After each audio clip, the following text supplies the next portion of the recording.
Փաշինյանի եւ Արցախցի կնոջ միջև տեղ ունեցած միջադեպի մասին տեղյակ եք։ Հա, գիտեմ, տեսել եմ, լսել եմ, մեկնաբանություններում գրել եմ։ Ցավալի է, ամեն ինչը ցավալի է։ Մենք սովորական մականացուներս այդ ամեն ինչը տեսնելով հանդերձ ես ցավ կաբրում, չգիտեմ։ Ամոթ է խայտարակություններ ուղղակի դա։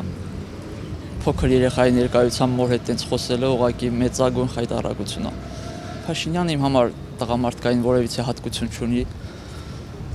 Անինքնասեր արժանապատվությունը կորցրած մարդ է ինքը։ Թույլ, ճղճիմ, եսիմ։ Շատ վատ բան ստացվեց, որ ինքը ճիշտ է, վիդեոն կար, ինքը միշտ այդպես նա խոսած, վերջում ինքը սա, որ ես այդպես բան չեմ խոսած է, բայց սա համացանցում, հա, ինչպես միշտ ինքը իր ասածին տես չի կանգնի։ Բայց երեկոյան նաև ասաց, որ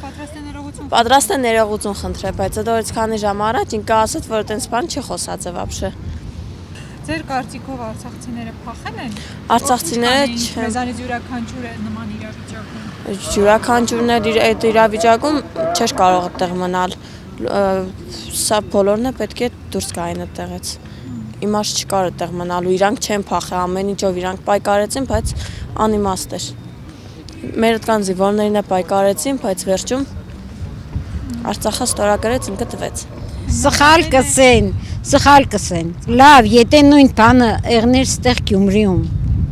Գյումրիում թուրքը սահմանը անցներ ու մենք փախի պես փախնեինք, ինչ պետք է անեինք։ Ու մեզի ինչ պետք է քարկոձեին, պետք է ծեծեին։ Տահաճ երևույթ էր, հատկապես երեխայի ներկայությամբ պետք չէր վարչապետը այդպիսի պահված ցույց տար երեխայի ներկայությամբ։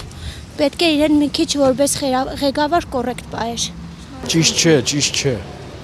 Ամեն դեպքում իրան չի սազե։ Իրան չի սազե, ինքը երկրի վարչապետ է վերջը։ Մեզի պես ենք մայլի տեղա չէ։ Մայլեկի մեջ ինչ սես կերնան խոսան։ Այս մարդիկ իրան գլեսեն որ